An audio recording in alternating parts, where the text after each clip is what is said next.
Muy buenas tardes para todos y todas. Saludamos a los medios de comunicación que nos acompañan de manera presencial y a quienes siguen esta transmisión en vivo a través de la página web y las redes sociales de la Presidencia de la República. A continuación se dirige a ustedes el señor Presidente de la República, doctor Gustavo Petro Urrego. Bueno, hemos citado esta rueda de prensa para hablar de educación. Me gustaría que nos concentráramos en el tema, básicamente porque se publicaron las pruebas PISA de orden internacional, ya conocidas por todos y todas ustedes, que es importante porque evalúan lo que ha pasado en Colombia en materia de educación, tanto pública como privada. Nunca hay que olvidar que estas pruebas se hacen en general para estudiantes sin discriminar el origen de su tipo de educación. Entonces, estos son los cuadros, ustedes tienen esto publicado, digamos, no hemos hecho una elaboración estadística de los datos para mirar las tendencias y para examinar entonces las salidas y las posibles soluciones.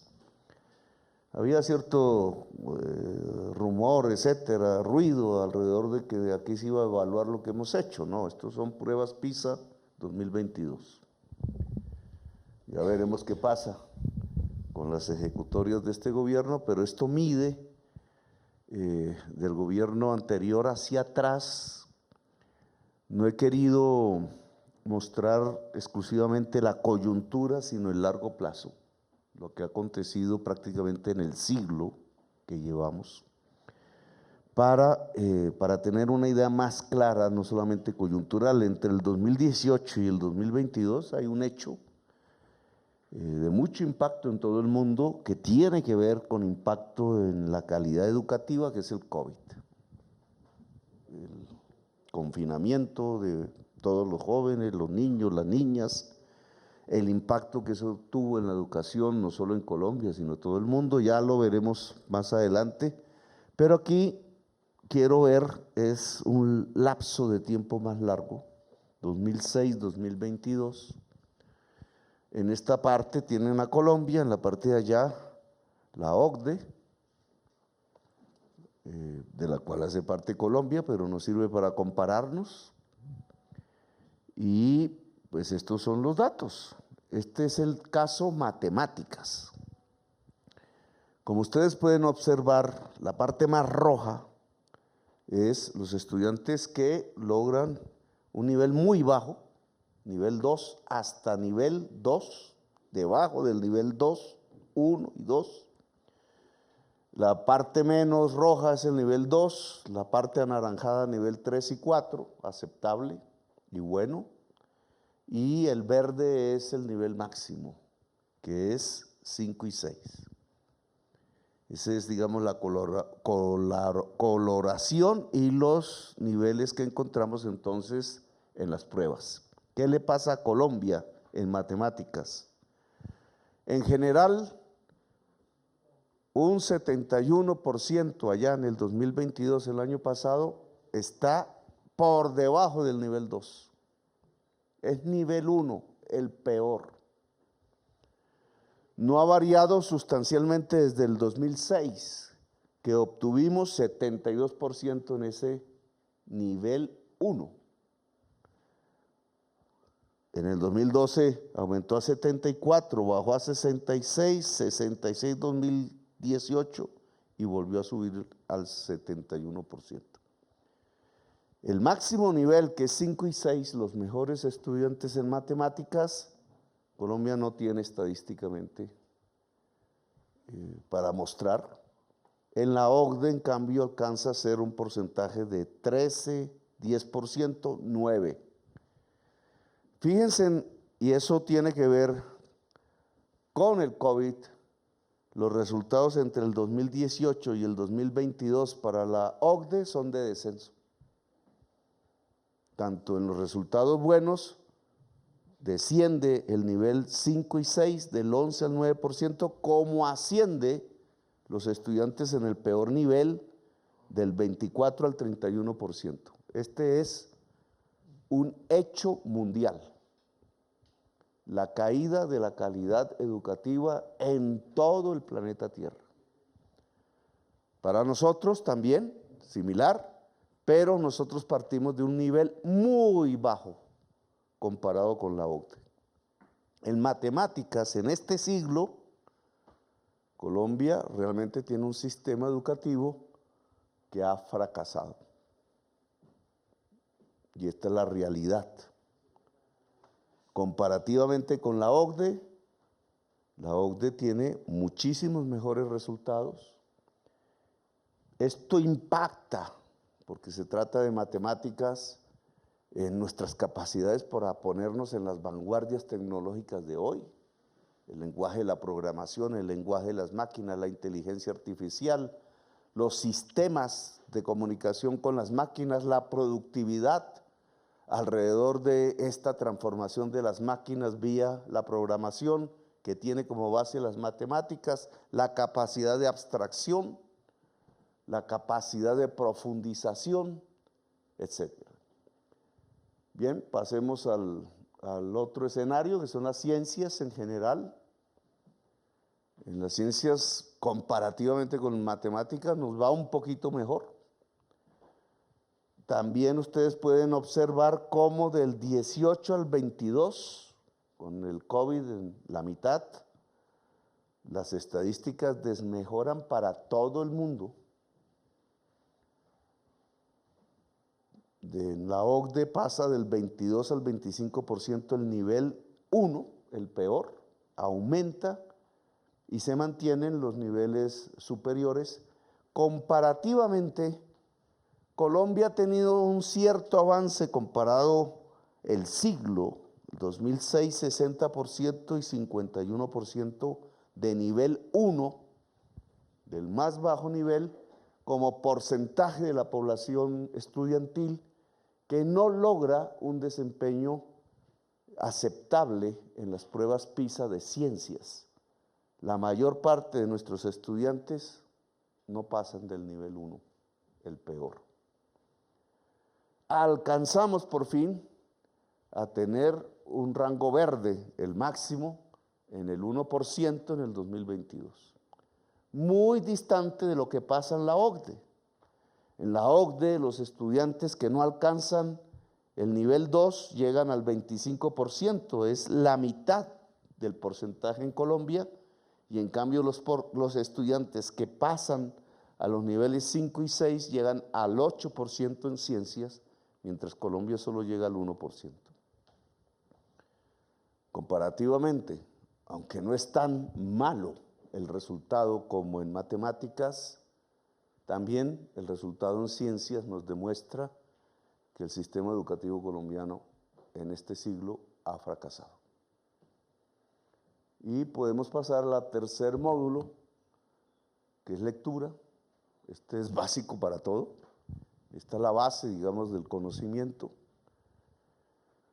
Volvemos a tener el mismo fenómeno del año COVID en la mitad de estas dos barras, igual que allá, empeorando los resultados a escala mundial.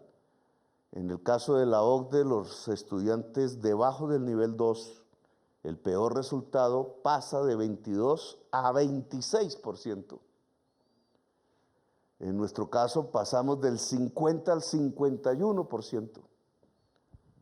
Igual disminuyen los estudiantes que estaban en el nivel 5 y 6. Nosotros volvemos a tener, después del 2015, un 1% en el mejor nivel. Un 1% de todos los estudiantes colombianos en lectura adquieren los conocimientos para catalogarlos de acuerdo a la prueba PISA en los máximos niveles 5 y 6.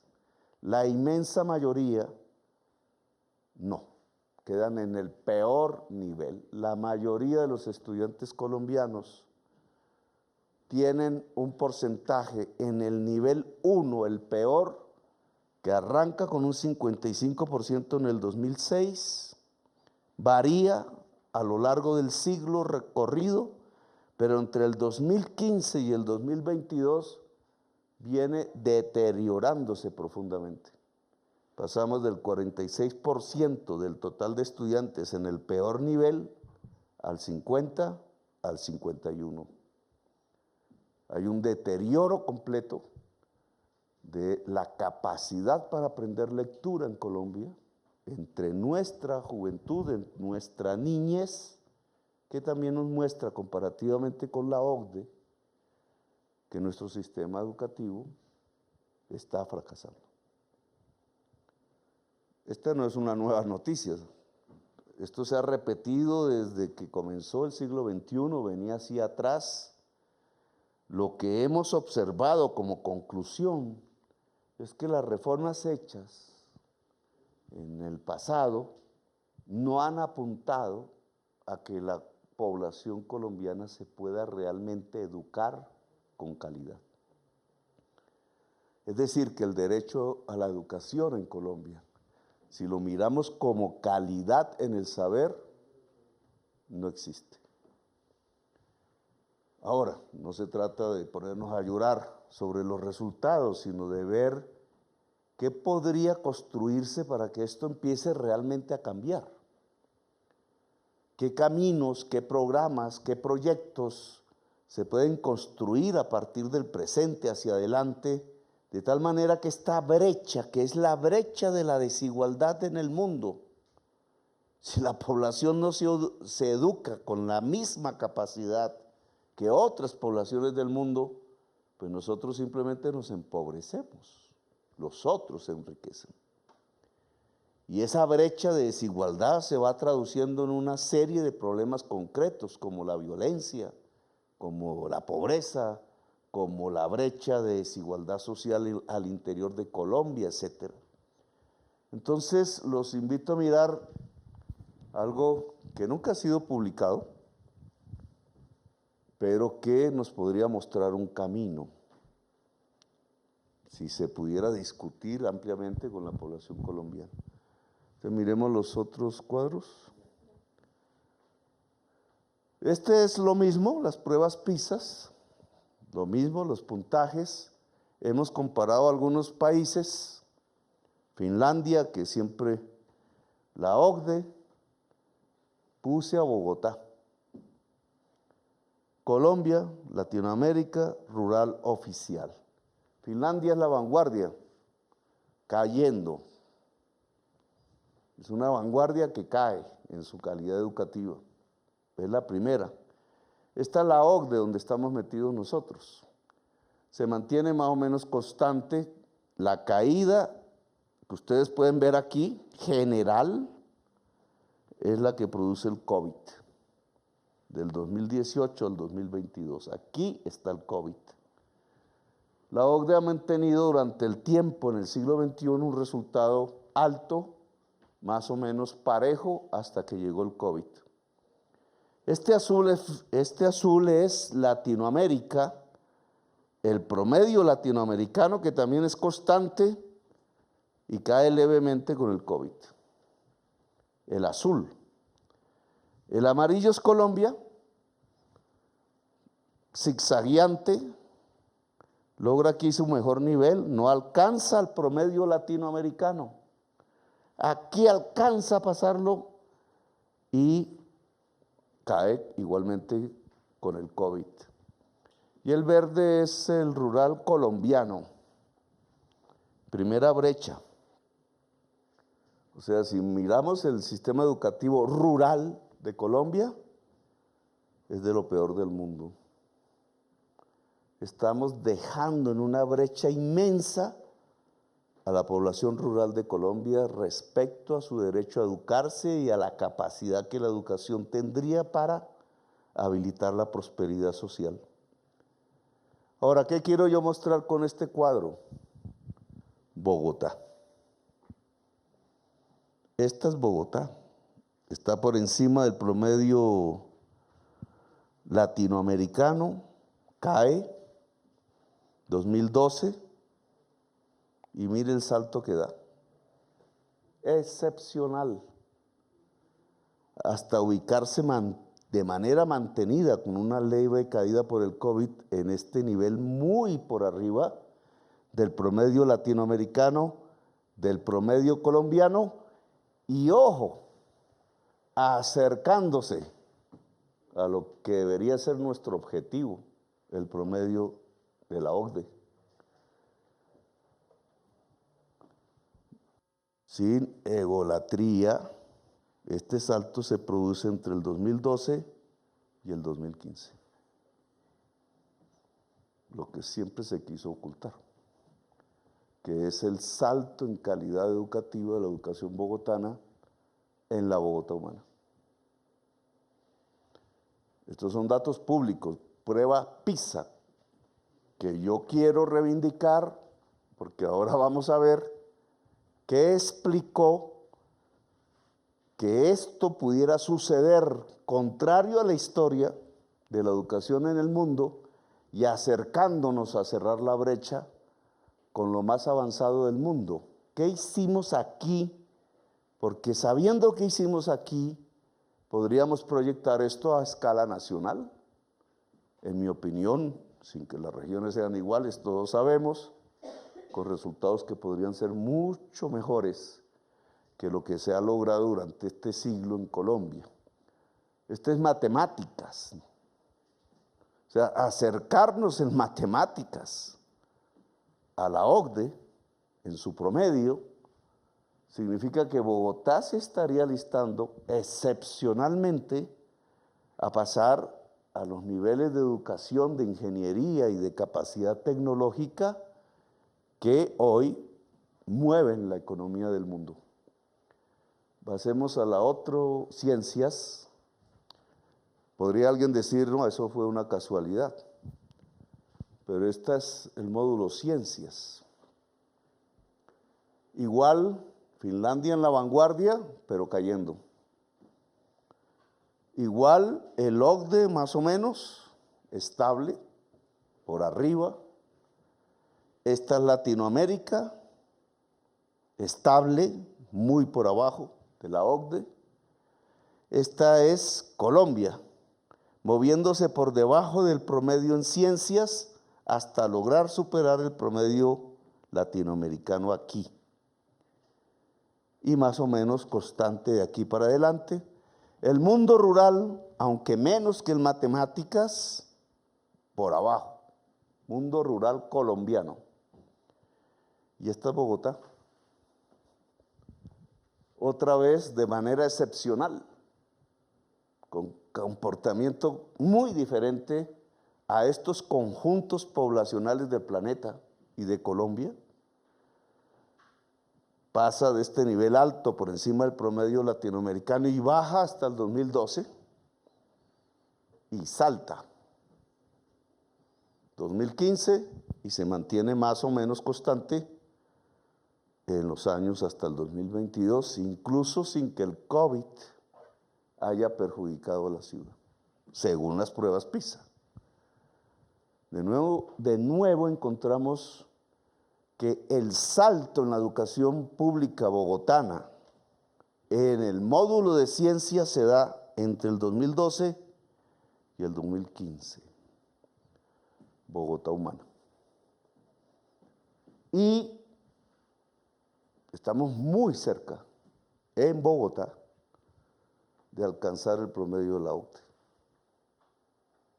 Es decir, de cerrar la brecha de calidad educativa con el mundo desarrollado que está concentrado en la OCDE. Alguien puede decir con razón, es que es la educación privada de élite en Bogotá la que permite el salto. La realidad, que es cierta en el sentido de que la educación privada de élite, no la privada de estrato 3 o 2, que es la peor, jalón hacia abajo, nos ayuda a jalonar hacia arriba. Pero lo cierto es que el conjunto de la educación pública, privada y pública está dando un salto al punto de alcanzar el promedio de la OCDE. Y el otro módulo es lectura, que es este.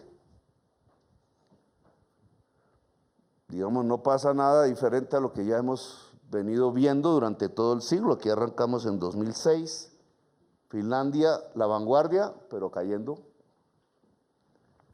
OCDE estable y arriba, golpeada por el COVID. El promedio latinoamericano estable, muy estable, en azul.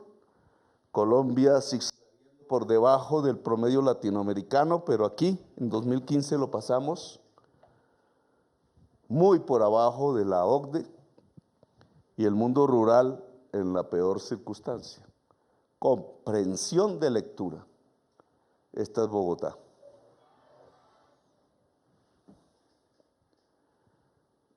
Esta Bogotá salta de nuevo entre el 2012 y el 2015.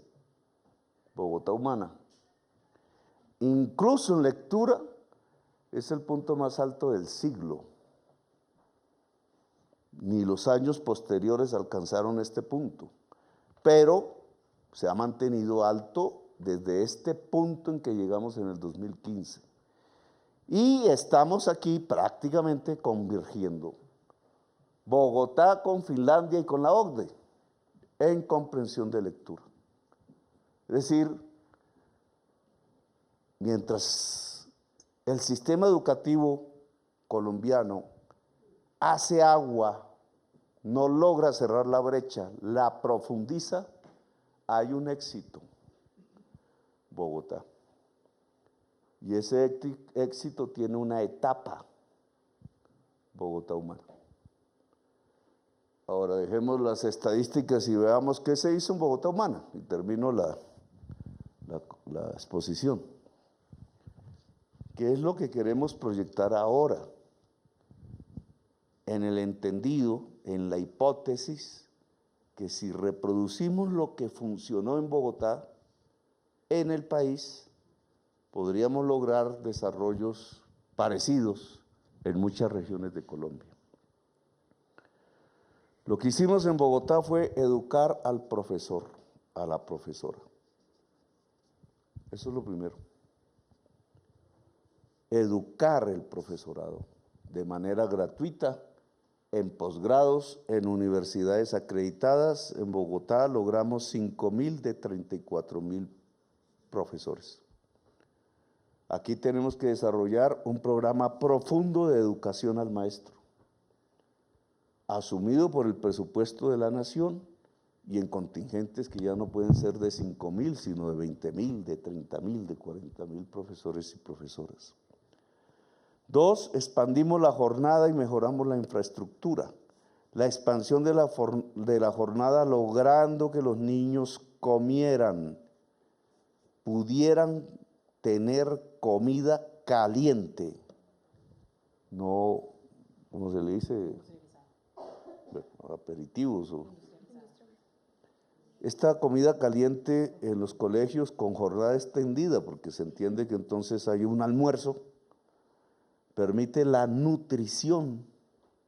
Si un niño va desnutrido a la escuela, no va a aprender. Lo que estamos viendo en Colombia es que las condiciones de hábitat de los niños y las niñas, violencia, las condiciones de pobreza, las condiciones de desnutrición, las condiciones de violencia intrafamiliar, etcétera, producen unos malos resultados y su mejoramiento, que puede ser en la escena misma del colegio, producen el salto de calidad que ya vimos aquí en estos cuadros. Y el tercero es que en el colegio se puede impartir educación universitaria, que es un modelo europeo. Esto no es nuevo en Colombia. Nuestros próceres, nuestros héroes de la independencia se educaron en colegios universidades. Eran la élite en ese entonces, hijos de españoles. Colegio Pinillos en Monpós, el Colegio de San Bartolomé, el Colegio del Rosario, eran colegios y universidades. Esa postura de la educación colombiana derivada de Europa se interrumpió. Aquí en realidad se le quitaron los recursos públicos a la educación pública, se desvalorizó la educación pública, Las dos reformas últimas después de la Constitución del 91 lo que hicieron fue desfinanciar esa educación y terminamos con unos niveles y unas brechas que ustedes han observado de falta de calidad educativa. Si logramos estos tres propósitos a nivel nacional con impacto y contundencia, que es educar al maestro, mejorar la alimentación y la infraestructura escolar y impartir educación superior en los colegios, creo que podríamos lograr que el éxito bogotano se traslade a un éxito nacional. Hay unos temas otros que salen de estas estadísticas, el problema de salud mental, por ejemplo, que me gustaría que ahora nuestra ministra Aurora y Elizabeth del IFES, directora del IFES, nos pudieran explicar con más calma. Muchas gracias, presidente. Y a ustedes muy buenas tardes. Varios aspectos a considerar, además, en los resultados de la prueba. Aparece un dato importante, y es que los niños y las niñas aprenden mejor en contextos en donde son queridos y apreciados. Los resultados de esta prueba demuestran que un niño o una niña que está aprendiendo de un maestro al que quiere o aprecia, aprende mejor, y por eso hemos lanzado la estrategia Poder Pedagógico Popular, para que más de 25.000 maestros y maestras de Colombia puedan formalizar sus procesos de formación. 5.000 normalistas pasan a ser profesionales en esos procesos de formación y maestrías y doctorados. También otro dato importante a considerar. Los resultados de la prueba PISA demuestran que muchos estudiantes de 15 años en séptimo están angustiados, están viviendo estrés y necesitan una apuesta de educación y un contexto que les proteja. Por eso el gobierno colombiano avanza con la estrategia de escuelas seguras y protectoras para garantizar que la generación que va a presentar las pruebas en los próximos años tenga un entorno que les proteja y que propenda por su felicidad. En conexión con la escuela y con la universidad, la estrategia Universidad en tu Territorio busca garantizar que subamos de manera exponencial esa tasa de cobertura y que en todas las zonas rurales podamos garantizar la conexión entre las escuelas y la conexión con las universidades. Las instituciones de educación superior responden de manera positiva a Universidad en tu Territorio y invitamos a todo el país a que podamos preparar en las escuelas y en las instituciones de educación superior a la generación que el próximo año estará presentando estos mismos resultados. Gracias, ministra. Señor presidente, para todos. Y finalmente, reconocer la capacidad de autogestión de nuestros niños. Es inevitable reconocer que pese a una pandemia y pese a toda esta brecha significativa y esa deuda que tenemos en el sistema educativo a lo largo de la historia, nuestros jóvenes, nuestros niños, de una manera muy resiliente y con una capacidad de autogestión increíble, lograron sacar adelante estas pruebas. El resultado lo evidencia. Si bien hay una tendencia negativa, nos mantenemos en tener un menor nivel de disminución en ese proceso de evaluación y de formación de nuestros muchachos. Y finalmente, desde el ICFES, no podemos estar ajenos a estos significativos resultados de la prueba PISA. Lo incluimos dentro de nuestro ecosistema de evaluación integral. Y este ecosistema precisamente lo que incluye es desde la preparación misma, absolutamente gratis, para estos estratos 1, 2 y 3, en los que nos vamos a preparar tanto en el área, estratos 1, 2 y 3 y a nivel rural en Colombia, la preparación de las pruebas saber, con todo ese acompañamiento que les permita obviamente seguir avanzando en mejores resultados a nivel educativo cada que haya un proceso de evaluación. Es indiscutible que toda evaluación genera un proceso de un número que muchas veces es punitivo, que vulnera derechos de acceso a procesos de formación, que definitivamente debe cambiar, porque esto no tiene por qué estar en este momento estar acarreándolo nuestros muchachos, nuestros jóvenes, sino que es una deuda que tiene el sistema de educación en Colombia. Señor presidente. Bueno, no sé si ¿Listo? quieren alguna pregunta, dos. Pertinentes al tema, por favor, porque si no nos vamos por otros rumbos. Pregunta Sebastián Casas de RCN Radio. Presidente, buenas tardes. Ministra, buenas tardes. En relación al tema educativo, avanza en la Cámara de Representantes la Ley Estatutaria de Educación. Usted acaba de decir que el sistema colombiano educativo hace agua y lo compara con las cifras que mostró en relación a la Colombia Humana cuando usted era alcalde de Bogotá. En Bogotá, perdón. ¿Cómo podría articular el gobierno entonces, digamos, impactando fuerte a través de esa ley estatutaria una reforma de educación a la ley 30 puntualmente en el tema educativo para que ese sistema puntualmente no haga agua y Colombia pueda hacerle, digamos, competencia a Latinoamérica y por supuesto que hace parte de la OCDE también? Gracias.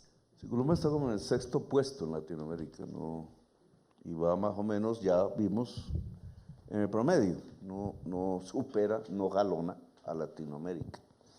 En el caso bogotano va entre el 2006 y el 2022, no es solo Bogotá Humana. Lo que pasa es que ahí ustedes pueden ver en los datos concretos cómo el salto hacia arriba se hace en Bogotá Humana y se mantiene. Es decir, el gobierno posterior, Peñalosa y el otro, Claudia López, a punto de finalizar, no deterioraron el nivel, tampoco lo hicieron saltar más arriba, porque hay que hacerlo saltar aún más arriba para alcanzar al menos los promedios OCDE. Alcanzar los promedios OCDE es alcanzar los promedios de los países más desarrollados. El promedio, no los puestos más altos, que aún siguen estando en Finlandia, Escandinavia en general, Lituania, y en los países del sudeste asiático, China, Singapur, Vietnam, venía creciendo mucho, no sé cómo le fue ahora, en general, Corea tenía la mejor prueba matemática, no sé ahora cómo le fue, pero bueno, eso ya son. Entonces, hay dos grandes polos de la educación mundial que se están ubicando en Escandinavia, alrededor del mar Báltico, excepto San Petersburgo, y en el sudeste asiático, incluida China. En Estados Unidos hay una fragmentación, eso ya alguien que puede hacer eso por estados, etcétera, depende en qué región. Ahora, Latinoamérica está muy abajo, indudablemente, muy abajo.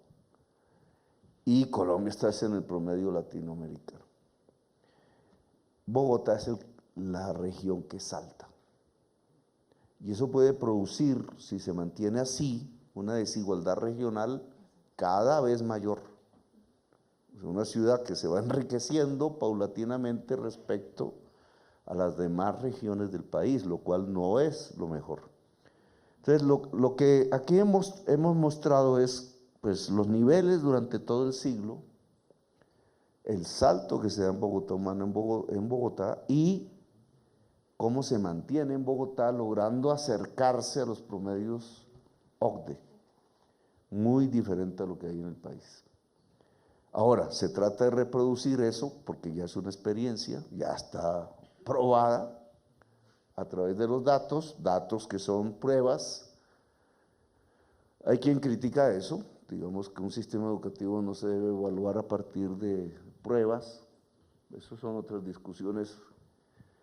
Lo cierto es que ya ante estos hechos, esos son los datos que tenemos. Trasladar lo que se hizo en Bogotá Humana al país me parece clave. Sí podemos en estos años. Esa es la idea. No es lo mismo, obviamente, es más difícil, es más pesado. Las diferencias regionales son muchísimo más profundas. El mundo rural, ya lo vieron ustedes, prácticamente se ancla en una deseducación y lo va empobreciendo respecto al mundo urbano en el país. Saltar hacia las matemáticas, porque si miran los saltos de Bogotá, Bogotá logra acercarse prácticamente, tocar el promedio OCDE en lectura, casi en ciencias, pero en donde menos es matemáticas, es decir, el tema matemático es fundamental, porque el tema matemático es lo que está en la base de la tecnología y del desarrollo de la innovación tecnológica en los años y en las décadas que están por venir. Y en esto hemos tomado una política muy concreta. la construcción de programadores por centenares de miles, la universalización de la educación alrededor de programas, no de manejar programas existentes, sino de programar en todos los colegios. Fue una decisión del Plan Nacional de Desarrollo, la ministra ya nos dirá cómo va avanzando, y la construcción de centros de excelencia en programación, ya para los y las talentos en su carrera profesional, y algo que no ha tenido mucha publicidad, pero que puede ser estratégico y fundamental, y es la primera facultad de inteligencia artificial de América Latina en Colombia.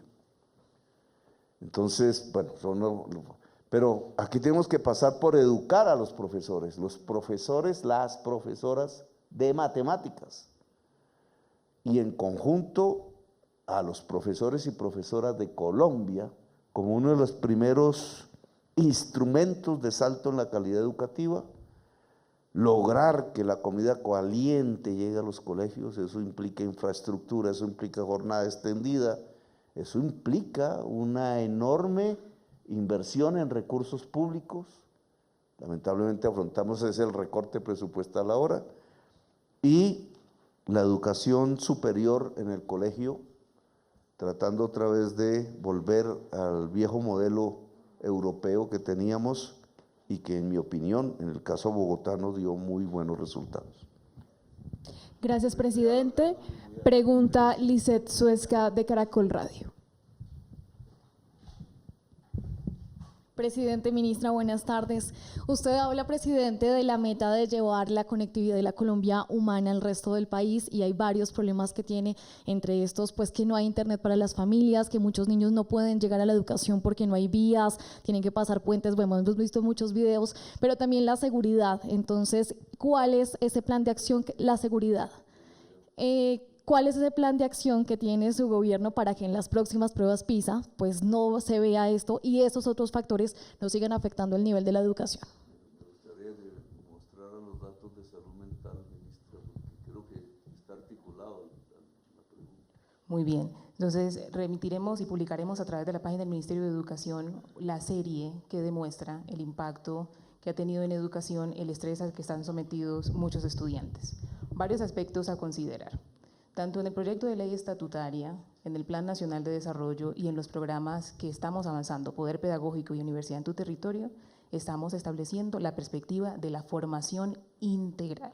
¿Esto qué quiere decir? Los ministros y ministras, con el liderazgo del señor Presidente de la República, estamos trabajando de manera articulada para que las universidades y las escuelas que se avanzan estén conectados con los proyectos de infraestructura carreteable, que estén conectados con el desarrollo tecnológico.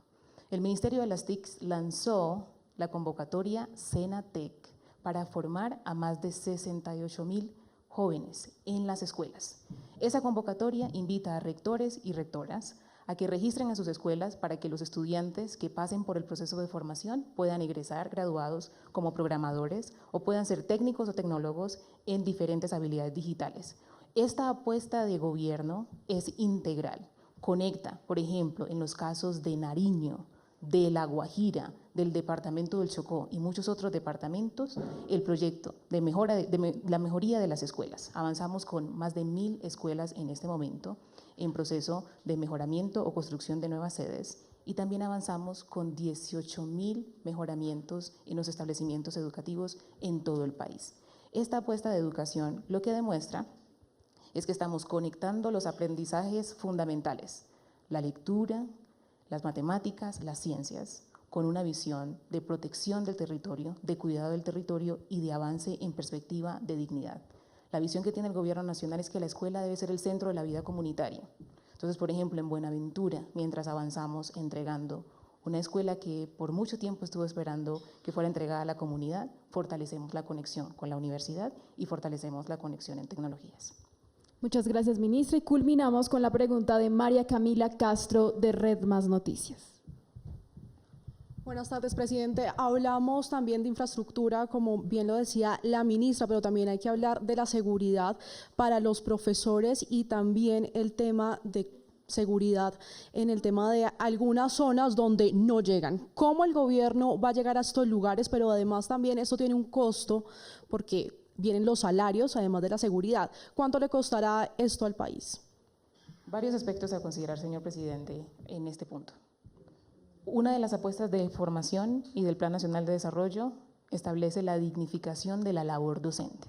En el marco de los acuerdos con FECODE se ha establecido una ruta muy clara para actualizar las políticas, los decretos y todas las rutas de protección para docentes amenazados. Aquí tenemos un desafío como país que estamos abordando en el marco de esa mesa de concertación y considerando que estamos en los días de conciencia de la violencia de género. Esa ruta establece de manera específica la manera en que deben ser protegidas las maestras que están en contextos rurales con un alto impacto del conflicto armado y que necesitan una protección de parte del sistema. En el marco de esa mesa de concertación con FECODE se actualizarán todos esos protocolos y se estarán presentando al país los resultados para las próximas fases. Gracias, ministra. Culminamos con Diana Giraldo de CMI.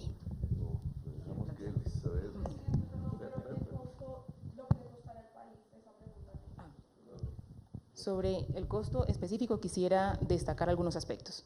El Gobierno Nacional, desde que llegó en agosto del 2022, estableció una apuesta por fortalecer el financiamiento del presupuesto en educación. Empezamos con una adición de 1.3 billones de pesos en el 2022. A principios del 2023 adicionamos más de 3.5 billones y el presidente autorizó para el 2024 un cálculo que nos va a dar un salto histórico en educación. Vamos a pasar de 58 billones de pesos a 74 billones de pesos. La inversión más grande está en todo el eje de preescolar, básica y media. Tenemos una gran noticia para el país en conexión con esta visión, que los maestros y las maestras son una prioridad para nuestra formación. Además de poder pedagógico popular, nos preparamos para recibir a más de 48,000 docentes nuevos en todo el país. Este concurso va a dar la posibilidad de que se siga fortaleciendo el empleo y que se demuestre que una inversión en las maestras y maestros, una inversión en la infraestructura, en la cobertura, va a garantizar que los resultados de calidad que se han identificado en el pasado puedan ser una apuesta hacia futuro para delinear esta ruta de educación de calidad y pertinencia. Presidente, ministra y a todos los presentes, buenas tardes. El fracaso, presidente, se combate con buena inversión. La ministra ahorita mencionaba algunas cifras, pero quisiera que me precisaran puntualmente cuál va a ser la inversión en formación docente, en llevar la comida caliente y en ampliar la infraestructura. Además, presidente, porque los gobernadores han solicitado más plata para el PAE y usted, si bien entiendo, no está muy de acuerdo con la comida procesada. Entonces, ¿cómo garantizar una cobertura con comida no procesada, pero llevando comida caliente a los territorios?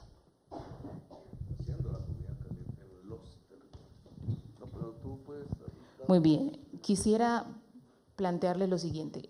Desde que empezó el Gobierno Nacional en el 2022, tomamos una decisión por fortalecer el programa de alimentación escolar.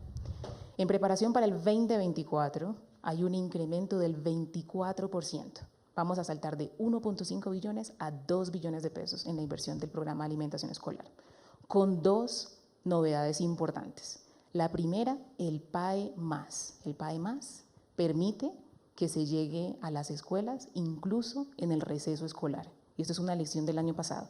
Una instrucción del señor presidente llevó a determinar que era importante garantizar que los territorios que estaban teniendo un impacto de conflicto armado pudieran terminar el calendario con el programa de alimentación escolar en su formato de comida caliente o la canasta comunitaria. Muchos de esos casos en pueblos indígenas y pueblos afrodescendientes. Eso es una evidencia de la determinación que tiene el Gobierno Nacional con garantizar que este programa funcione mejor. Y adicionalmente, que funcione todos los días del año. En territorios como La Guajira y en el departamento del Chocó, avanzamos en garantizar que funcione en todos los municipios. Ahora, esto tiene un compromiso de las autoridades locales. Debemos garantizar que la ejecución del programa de alimentación escolar se hace con transparencia. Esa ha sido una instrucción que recibimos del señor presidente, que no se invierten los recursos para lo que no fueron contratados. Por eso se autorizaron a las juntas de acción comunal y a las asociaciones de madres y padres cabeza de familia para que vamos transitando lentamente de ese complemento industrializado o de ese alimento industrializado a una comida caliente preparada en sitio.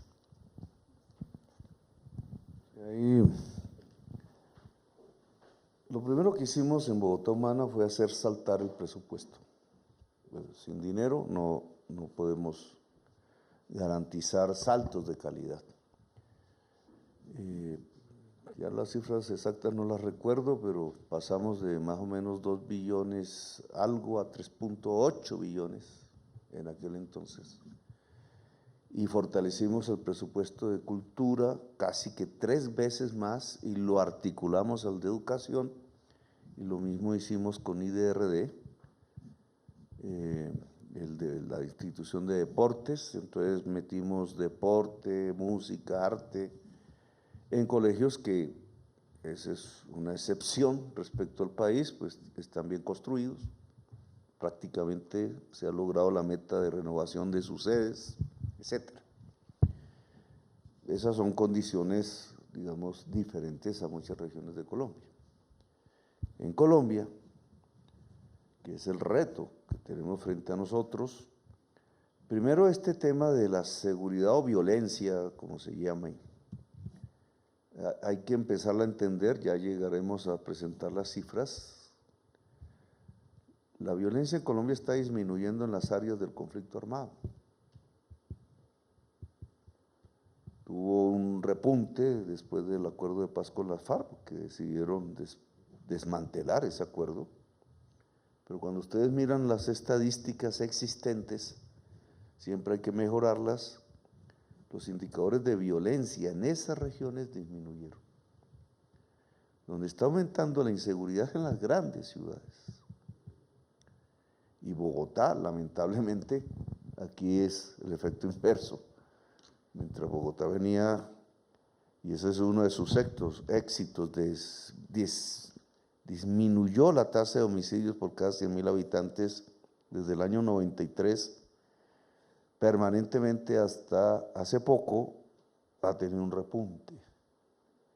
Igualmente se mira en Barranquilla, en algunas ciudades grandes costeñas, y una expansión de la extorsión, que de acuerdo a la inteligencia policial tiene como eje en un 70% las mismas cárceles. Bueno, este es un tema a discutir en otro momento, cuando nos encontremos ya con los datos. Esto que nos muestra, para bien, que esta falta de calidad en la educación rural, que tenemos que hacer saltar, quizá es la primera, digamos, lograr que el niño, la niña campesina puedan tener una educación de mucha mayor calidad, se favorece porque está bajando la violencia en esas regiones. Y esto debe ser materia de un gran acuerdo nacional. El acuerdo de paz no es solamente un acuerdo con algún grupo por allí, con X nombre, sino es un acuerdo de la sociedad toda, que debemos priorizar la educación. Veremos si en los próximos años estas estadísticas se mantienen y entonces va disminuyendo paulatinamente y de manera constante la violencia en el mundo rural, y podemos entonces hacer un gran componente de educación integral en el mundo rural colombiano. Aquí también comenzamos, como en Bogotá, por un salto presupuestal, más o menos pasamos de 50 a 70 billones de pesos en lo que va, o sea, como recibimos el gobierno, a como en este momento lo tenemos ya aprobado en el presupuesto que sigue del año entrante. Ese salto tiene que reflejarse. Esto no es un salto cualquiera, a pesar de si ustedes le ponen el índice de inflación, les da que el salto en términos reales es muy alto. Y es, yo creo que históricamente, no sé las cifras de los años de Colombia, pero por lo menos en este siglo, es el salto más alto que se ha podido dar en el presupuesto de educación. Ya está, recuerden ustedes que muchas de las críticas de la juventud colombiana era que el presupuesto de defensa era primero que el de educación. Hoy está muy por encima del presupuesto de defensa. Lo único negativo ha sido la sentencia de la Corte sobre la deducibilidad de impuesto de renta en el impuesto de renta de las empresas más poderosas y la gente más poderosa del país, que son los dueños de la carbonera y de la petrolera. Pero el salto se ha dado, a pesar de eso, y eso no lo vamos a recortar, porque es precisamente la prioridad que queremos, que hicimos, que dijimos en campaña electoral y que aquí estamos plasmando ya como una realidad. Ese salto presupuestal de este año hacia el año entrante, que se ejecutará el año entrante, indudablemente tiene que ponernos comida caliente en los colegios. No alcanzaremos a todos, pero por lo menos a garantizar que un gran porcentaje empieza a tener comida caliente. El salto entre el refrigerio, que ustedes mismos han narrado historias de corrupción, etcétera, alrededor de este tema de entregar refrigerios a la comida caliente, es un salto que no es simplemente de gustos culinarios, sino que es de cuidado de la niñez y que tiene que reflejar este salto presupuestal. Es que si se habla de comida caliente hay que hablar de restaurante, hay que hablar de quienes hacen la comida, ¿cierto?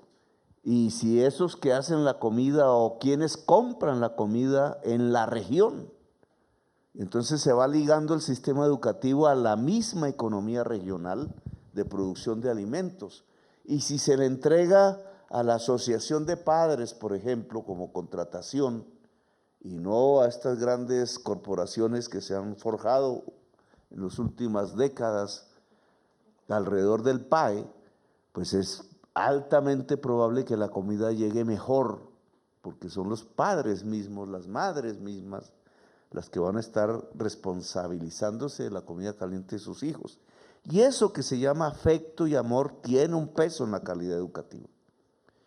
Ahora, saltar de 50 a 70 billones significa, y eso lo van a ver ustedes en el decreto de liquidación del presupuesto, que es un tema que también es poco conocido, pero donde se sabe en qué se gasta la plata, o en qué se va a gastar la plata, no es en la discusión de la ley de presupuesto en el Congreso, sino es en algo que queda por ahí, en un mamotreto que se llama el decreto de liquidación del presupuesto.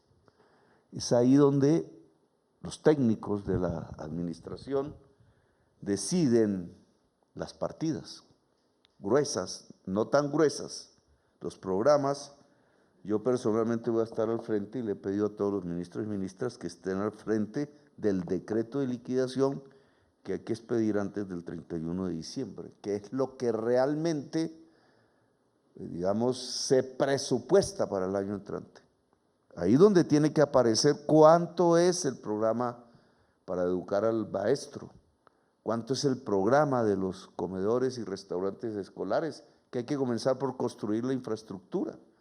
¿Cuánto es el programa de la infraestructura escolar y de la educación superior?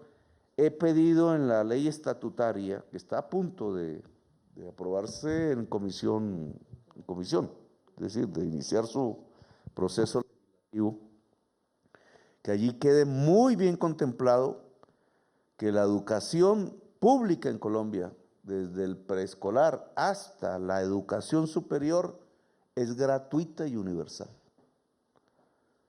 En el pasado ley pusieron estratos sociales, muy influenciado quizás por el tema de ¿cómo se llamaba?, de matrícula cero del pasado gobierno. No, aquí no estamos hablando de hacer gratuita la educación para un grupo de personas, sino que por derecho la educación pública es gratuita desde el primer año de preescolar hasta el último de la educación superior. Y eso obviamente tiene que ser asumido por el presupuesto. Eso implica un salto presupuestal.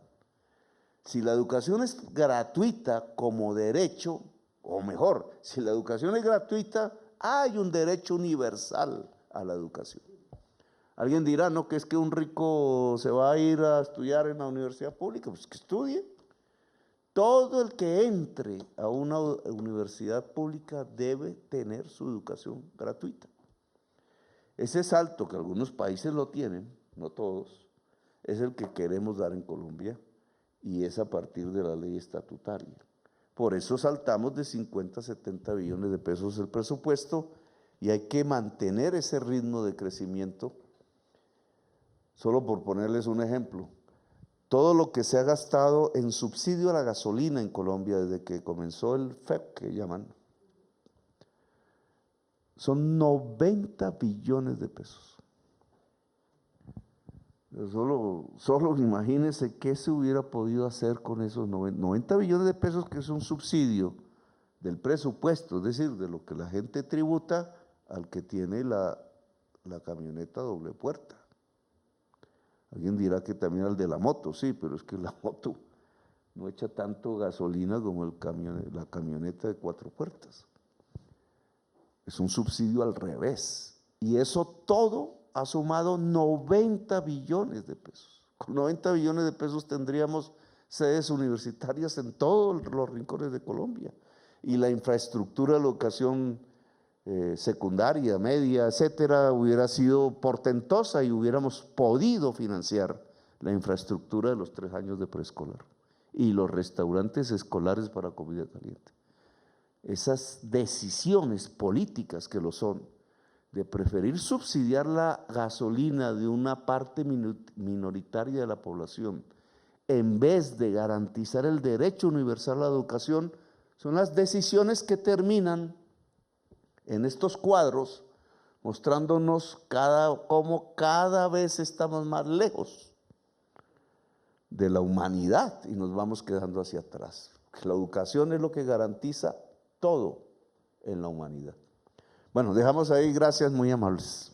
Gracias, presidente. De esta manera damos por terminada la presente declaración. A todos, gracias por acompañarnos.